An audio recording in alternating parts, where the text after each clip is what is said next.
Skill development కేసులో ఏం జరగనుంది? రెండు తెలుగు రాష్ట్రాల్లో ఇప్పుడు ఈ అంశంపైనే ఉత్కంఠ. అవినీతి నిరోధక చట్టంలోని 17A కింద గవర్నర్ నుంచి ముందస్తు అనుమతి తీసుకోకుండా తనపై నమోదు చేసిన కేసును కొట్టివేయాలంటూ మాజీ ముఖ్యమంత్రి చంద్రబాబు దాఖలు చేసిన స్పెషల్ లీవ్ పిటిషన్పై ఇవాళ తీర్పు ఇవ్వనుంది సుప్రీంకోర్టు.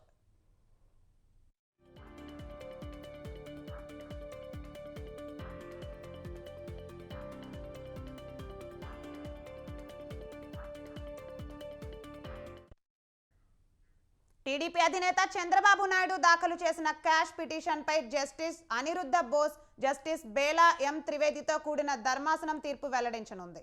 ఈ క్వాష్ పిటిషన్పై తీర్పు తర్వాతే ఫైబర్ నెట్ కేసు విచారణ చేపడతామని చంద్రబాబు తరపు న్యాయవాదులకు గతంలోనే స్పష్టం చేసింది బెంచ్.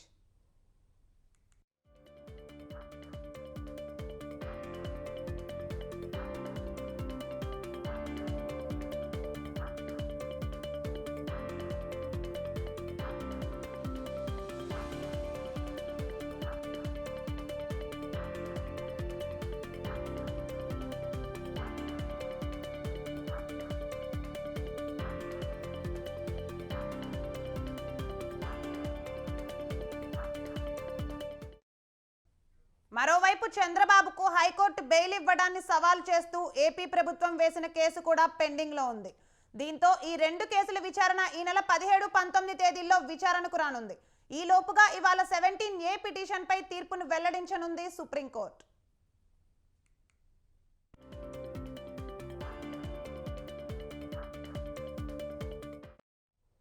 కొద్ది రోజుల క్రితమే స్కిల్ క్యామ్ లో చంద్రబాబుకు బెయిల్ రాగా ఇటీవలే ఐఆర్ఆర్ మద్యం ఇసుక కేసుల్లో ముందస్తు బెయిల్ ఇచ్చింది హైకోర్టు.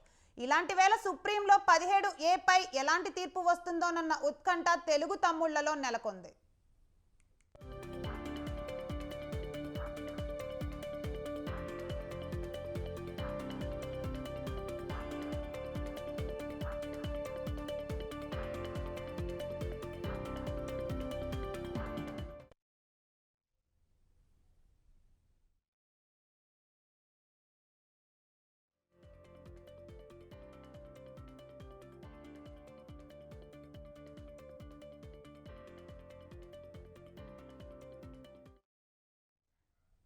ఓకే, ఇక ఈ అంశంపై పూర్తి వివరాలు మా ప్రతినిధి రమేష్ ఫోన్ లైన్ లో అందిస్తారు. రమేష్, చెప్పండి.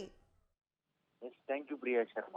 ఏదైతే స్కిల్ డెవలప్మెంట్ ప్రోగ్రామ్ స్కామ్ కేసులో దాదాపు 53 రోజులుగా జ్యుడిషియల్ రిమాండ్ ఖైదీగా ఉండి అనంతరం కూడా బెయిల్పై వచ్చినటువంటి టీడీపీ అధినేత చంద్రబాబు నాయుడుకి సంబంధించినటువంటి ఈ రోజు క్వాష్ పిటిషన్ ఏదైతే ఉందో దేశ సర్వోన్నత న్యాయస్థానమైనటువంటి సుప్రీం కోర్టులో ఈ రోజు తీర్పు వెల్లడించిన పరిస్థితులు ఏర్పడతా ఉన్నాయి. ఇప్పటికే చంద్రబాబు నాయుడికి భారీ ఊరట. ఏదైతే ఐఆర్ఆర్ తో పాటు ఇసుక మద్యం కేసులకు సంబంధించినటువంటి బెయిల్ పిటిషన్స్ పై కూడా ఇటు హైకోర్టులో తీర్పు అనుకూలంగా రావడంతో ఒక పక్క చూసుకున్నట్టయితే కనుక ఏపీ ప్రభుత్వం అయితే కనుక ఇటు సుప్రీంకోర్టుని ఆశ్రయించడం కూడా జరుగుతోంది.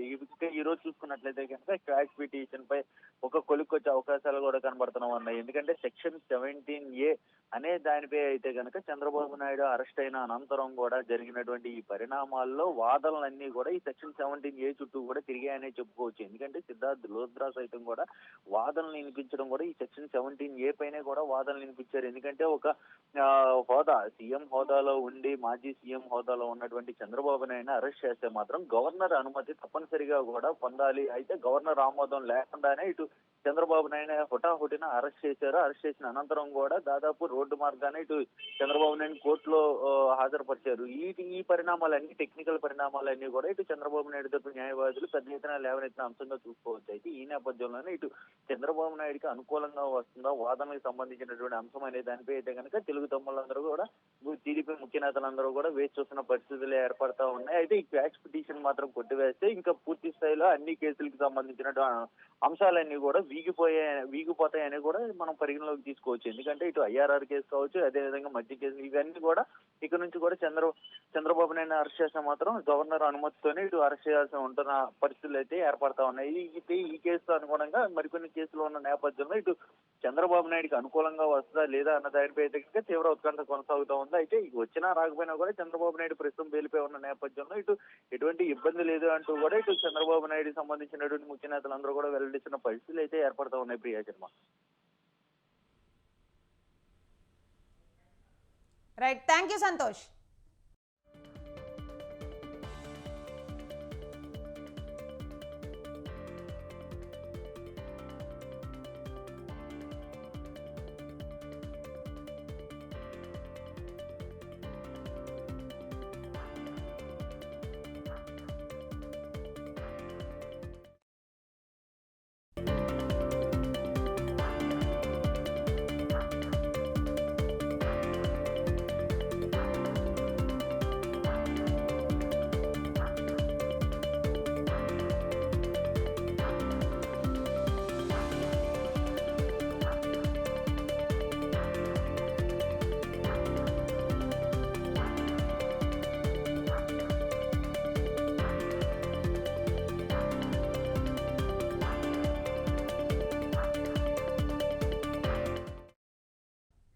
ప్రధాని నరేంద్ర మోడీ ఇవాళ ఏపీలో పర్యటించనున్నారు. శ్రీ సత్యసాయి జిల్లా పాలసముద్రంలోని నాసిక్ కేంద్రంలో పలు అభివృద్ధి పనులకు శంకుస్థాపన చేయనున్నారు ప్రధాని మోడీ. పాలసముద్రంలో ఏర్పాటు చేసిన జాతీయ కస్టమ్స్ పరోక్ష పన్నులు మాదక ద్రవ్యాల అకాడమీని ప్రారంభించనున్నారు. ఈ కార్యక్రమానికి రాష్ట్ర గవర్నర్ అబ్దుల్ నజీర్, సీఎం జగన్ హాజరు కానున్నారు. ప్రధాని మోదీ ఏపీ పర్యటన నేపథ్యంలో కట్టుదిట్టమైన ఏర్పాట్లు చేశారు.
ప్రధానమంత్రి మోడీ ఢిల్లీ నుంచి ప్రత్యేక విమానంలో ఇవాళ మధ్యాహ్నం 3 గంటలకు పుట్టపర్తి సత్యసాయి విమానాశ్రయానికి చేరుకుంటారు.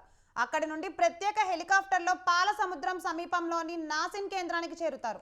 ప్రధాని సాయంత్రం 5 గంటలకు ప్రత్యేక హెలికాప్టర్లో పుట్టపర్తి చేరుకొని అక్కడి నుండి ప్రత్యేక విమానంలో ఢిల్లీకి బయలుదేరి వెళ్తారు. ఈ పర్యటనలోనే లేపాక్షి దర్గా, పాపనాశేశ్వర వీరభద్రస్వామి ఆలయాన్ని ప్రధాని మోదీ సందర్శించే అవకాశం ఉంది. ఇక ప్రధాని, గవర్నర్, ముఖ్యమంత్రి పర్యటన పురస్కరించుకొని పుట్టపర్తి విమానాశ్రయంలో కట్టుదిట్టమైన భద్రతా ఏర్పాట్లు పోలీసు యంత్రాంగం చేపట్టారు.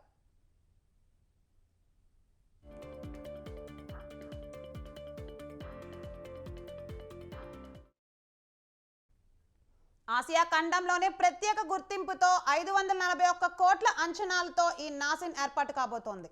సత్యసాయి జిల్లాలోని గోరంట్ల మండల పరిధిలోని పాలసముద్రం సమీపంలో 44వ జాతీయ రహదారికి ఆనుకొని 503 ఎకరాల విస్తీర్ణంలో అంతర్జాతీయ ప్రమాణాలతో ఈ శిక్షణ కేంద్రాన్ని అత్యంత భద్రత నడుమ కొనసాగే విధంగా నిర్మాణం పూర్తి చేశారు. ఐఏఎస్లకు ముస్సోరీ, ఐపీఎస్లకు హైదరాబాద్ తరహాలో ఇండియన్ రెవెన్యూ సర్వీసెస్కు ఎంపికైన వారికి ఇక్కడ శిక్షణ ఇస్తారు.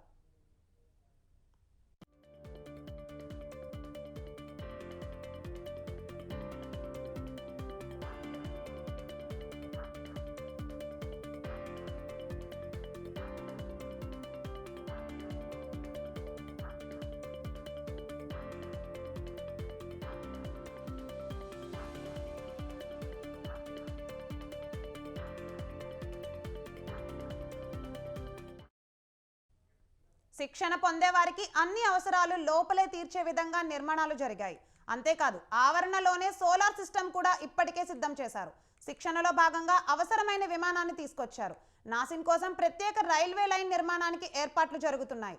నాసిన్ సిబ్బంది పిల్లల విద్య కోసం సమీపంలోనే కేంద్రీయ విద్యాలయం మంజూరు చేశారు. ఇందుకోసం కావాల్సిన స్థలాన్ని రెవెన్యూ శాఖ గుర్తించింది. మరోవైపు ఈఎస్ఐ హాస్పిటల్ ఏర్పాటుకు స్థలాన్ని ఎంపిక చేశారు.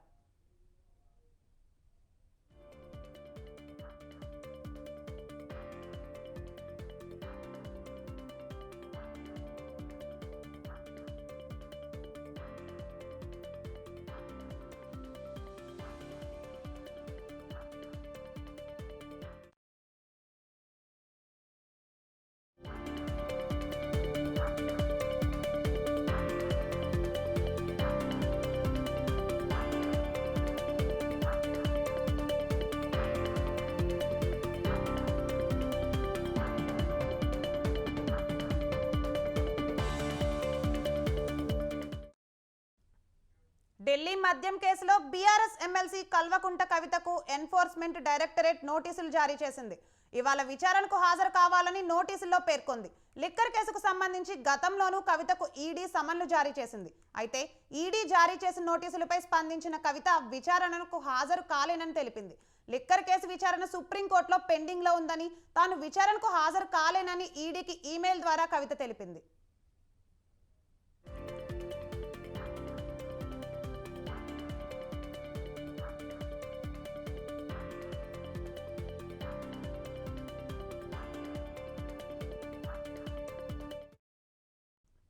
ఈడీ గతంలోనూ కవితకు ఈ కేసులో నోటీసులు జారీ చేసింది. గతంలో కవితకు 2 సార్లు ఈడీ అధికారులు నోటీసులు ఇచ్చారు. అనంతరం ఢిల్లీలో ఆమెను అధికారులు 3 రోజులు విచారణ చేశారు. అయితే ఆమె ఈడీ చేసిన విచారణపై సుప్రీంకోర్టులో పిటిషన్ వేసింది. ఈ కేసులో ఆప్ నేత మనీష్ సిసోడియా అరెస్ట్ పై జైల్లో ఉన్నారు.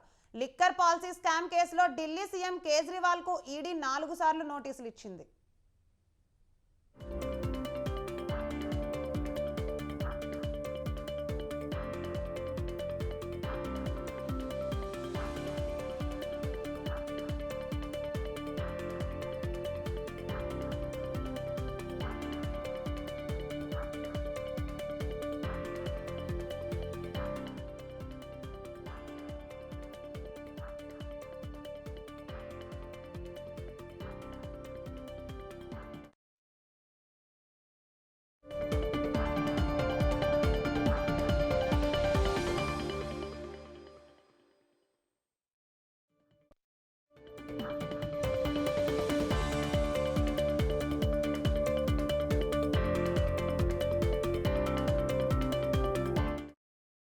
వచ్చే లోక్సభ ఎన్నికలపై బీజేపీ నాయకత్వం దృష్టి సారించింది.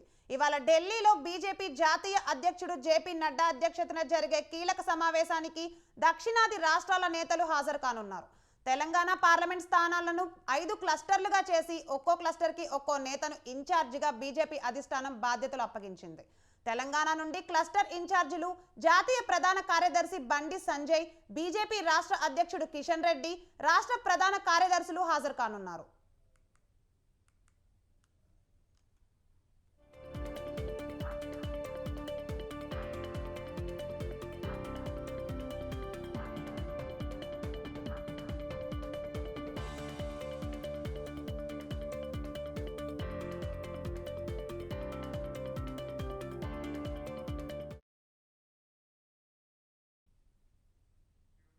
రేపు తెలంగాణ అసెంబ్లీ ఎన్నికలలో పోటీ చేసిన అభ్యర్థులతో సమావేశాలు నిర్వహిస్తారు. వచ్చిన ఓట్లను బట్టి అసెంబ్లీ స్థానాలను విభజించి రేపు 2వ స్థానంలో నిలిచిన అభ్యర్థులతో సమావేశం కానున్నారు. పార్టీలో చేరికలు, సంస్థాగత అంశాలపై చర్చించనున్నారు. చేరికల కమిటీకి సమన్వయకర్తగా చింతల రామచంద్రారెడ్డి వ్యవహరించనున్నారు.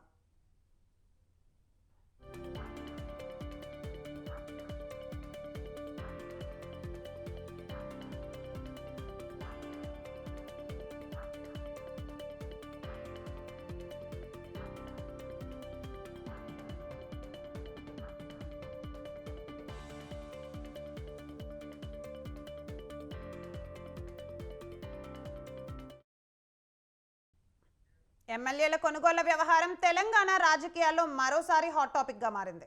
ఈ మొత్తం అంశంలో కరీంనగర్ ఎంపీ బండి సంజయ్ చేసిన వ్యాఖ్యలపై మాటల తూటాలు పేలుతున్నాయి. బండి వ్యాఖ్యలకు మంత్రి పొన్నం కౌంటర్ ఇవ్వగా వెరైటీగా స్పందించారు హస్తం పార్టీ నేత అద్దంకి దయాకర్. అదే సమయంలో బీజేపీ, కాంగ్రెస్ ఒకటేనని, కలిసి పోటీ చేయబోతున్నాయంటూ ట్వీట్ చేశారు మాజీ మంత్రి కేటీఆర్.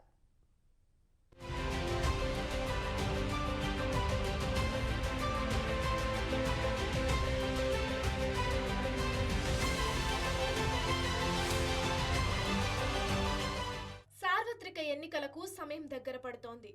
తెలంగాణలోని పార్టీలు లోక్సభ ఎన్నికలకు వ్యూహాలు రచించే పనిలో ఉన్నాయి. ఎన్నికల సన్నద్ధతపై సమావేశాలు నిర్వహిస్తున్నాయి. సరిగ్గా ఇలాంటి వేళ కరీంనగర్ ఎంపీ, తెలంగాణ రాష్ట్ర బీజేపీ మాజీ అధ్యక్షుడు బండి సంజయ్ కీలక వ్యాఖ్యలు చేశారు.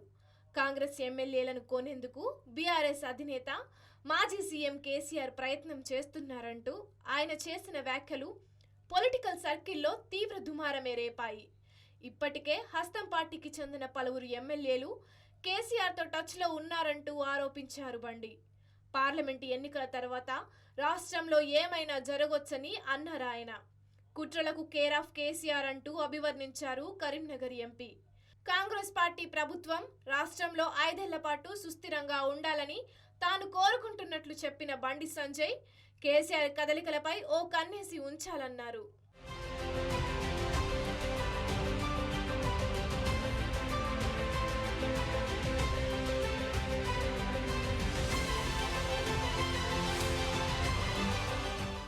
బీజేపీ ఎంపీ బండి సంజయ్ వ్యాఖ్యలకు కౌంటర్ ఇచ్చారు మంత్రి పొన్నం ప్రభాకర్. కాంగ్రెస్ నేత అద్దంకి దయాకర్ బండి వ్యాఖ్యలతో బీఆర్ఎస్ బీజేపీ ఒక్కటేనన్న విషయం మరోసారి బయటపడిందని చెప్పుకొచ్చారు. పార్లమెంటు ఎన్నికల తర్వాత బీఆర్ఎస్ పార్టీయే 2గా చీలిపోతుందని జోస్యం చెప్పారు పొన్నం. ఇక కాంగ్రెస్ పార్టీ మంచి గురించి బాగా ఆలోచించిన బండి సంజయ్కి తనదైన శైలిలో కృతజ్ఞతలు తెలిపారు హస్తం పార్టీ నేత అద్దంకి దయాకర్. కరీంనగర్ ఎంపీ చెప్పినట్లుగా ఏదైనా జరిగితే అదంతా ప్రజలు చూసుకుంటారని అన్నారాయన. తెలంగాణలో ఉంది ప్రజాప్రభుత్వం అని, అక్కడి వరకు పరిస్థితి వస్తే చూసుకుంటామని చెప్పుకొచ్చారు అద్దంకి దయాకర్.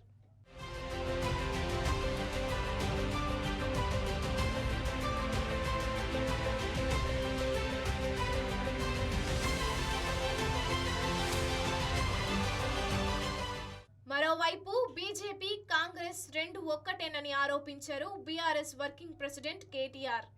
రానున్న ఎన్నికల్లో ఆ 2 పార్టీలు కలిసి పోటీ చేసేందుకు సన్నద్ధమవుతున్నాయని విమర్శించారు. 2018 ఎన్నికల్లో కరీంనగర్, నిజామాబాద్ పార్లమెంటు స్థానాల్లో బీజేపీ గెలుపునకు హస్తం పార్టీ దోహదం చేసిందని ఆరోపిస్తూ ఎక్స్లో ట్వీట్ చేశారు కేటీఆర్.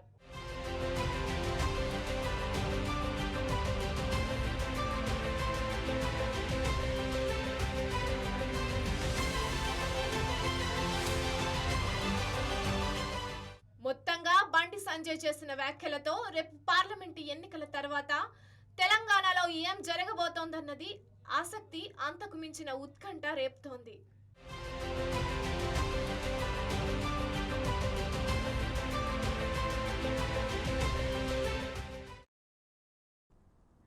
టీడీపీకి ఒకప్పుడు కంచుకోటగా ఉన్న పెనుగొండ సీట్ను 2019లో వైసీపీ కైవసం చేసుకుంది.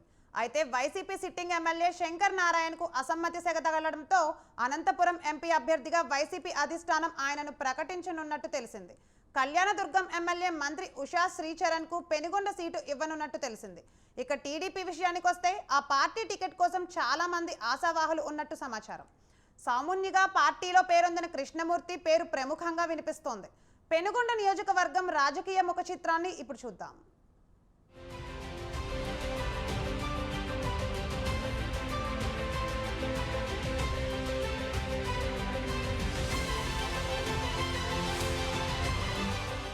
వచ్చే ఎన్నికల్లో విజయం కోసం ఇటు వైసీపీ అటు టీడీపీ విశేష కృషి చేస్తున్నాయి. వైసీపీ సిట్టింగ్ ఎమ్మెల్యే శంకర్ నారాయణకు Anantapur MP ticket, Kalyanadurgam MLA మంత్రి ఉషశ్రీ చరణ్కు పెనుగొండ ఎమ్మెల్యే సీటు ఇవ్వాలని వైసీపీ అధిష్టానం ఆలోచనలు చేస్తున్నట్లు తెలిసింది. ఇక టీడీపీ టికెట్ కోసం ఆశిస్తున్న అభ్యర్థులు చాలామంది ఉన్నట్లు తెలుస్తోంది. వైసీపీకి గట్టి పోటీ ఇచ్చే అభ్యర్థుల కోసం టీడీపీ అన్వేషణ సాగిస్తున్నట్లు తెలిసింది. ఇందులో భాగంగా టీడీపీలో సైతం పలు మార్పులు చేర్పులు అనివార్యంగా కనిపిస్తోంది. ప్రస్తుతం శ్రీ సత్యసాయి జిల్లా ఇన్ఛార్జిగా ఉన్న మాజీ MLA BK Parthasarathy TDP ticket ఆశిస్తున్నట్లు తెలుస్తోంది. అదేవిధంగా కృష్ణమూర్తి, కార్పొరేషన్ చైర్పర్సన్ సవితమ్మ సైతం టీడీపీ టికెట్ ఆశిస్తున్నట్లు సమాచారం.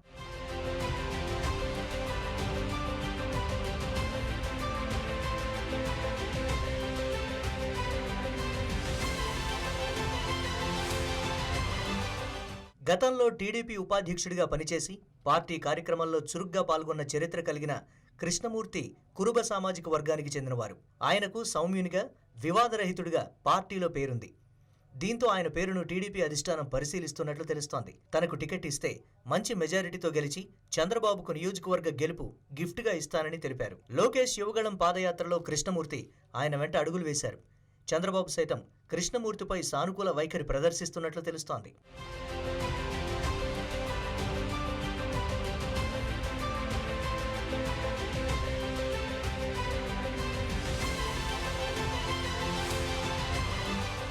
స్వతంత్ర టీవీతో ముచ్చటించిన కృష్ణమూర్తి టీడీపీకి పూర్వ వైభవం తేవడమే తన ధ్యేయమని తెలిపారు.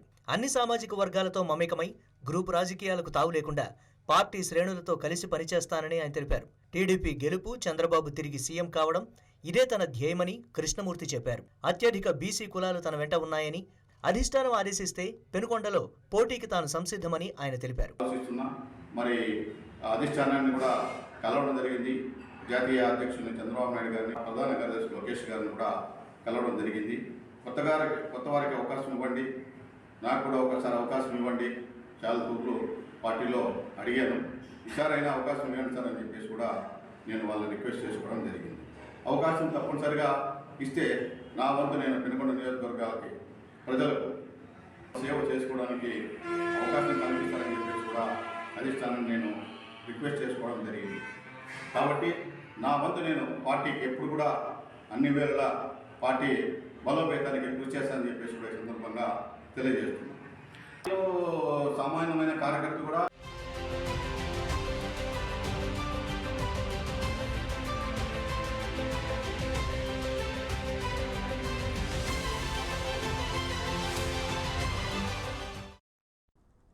ఇవి బులెటిన్ అప్డేట్స్. చూస్తూనే ఉండండి స్వతంత్ర టీవీ.